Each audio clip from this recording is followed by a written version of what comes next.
तीर्थમાં રખડતા ઢોરોએ ભારે આતંક મચાવ્યો છે। છાશવારે અનેક યાત્રિકોને ગંભીર ઇજાઓ પહોંચી છે।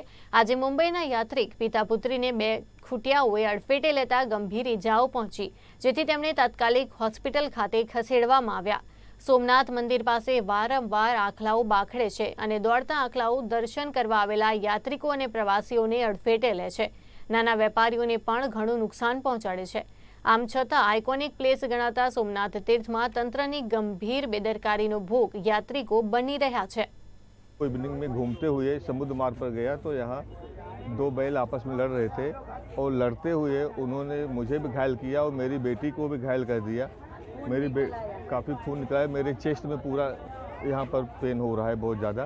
तो प्रशासन से मुझे यही उम्मीद है, उनसे अनुरोध भी करता हूँ कि यहाँ पर जो है इसकी व्यवस्था की जाए कि यहाँ पर ये बैल और साढ़ वगैरह जो घूम रहे हैं ना, ऐसे लावारिस ना घूमें, क्योंकि आज मुझे हो गया, कल को यहाँ का लोकल पब्लिक को भी हो सकता है, ये चीज़ें परेशान रहेगी इसके लिए।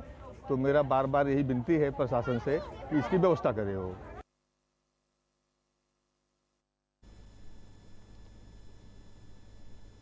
દેશમાં દરેક શુભ કામ માટે મુહૂર્ત જોવામાં આવે છે, ત્યારે અખાત્રીજના તહેવારને શુભ કાર્યો માટે સૌથી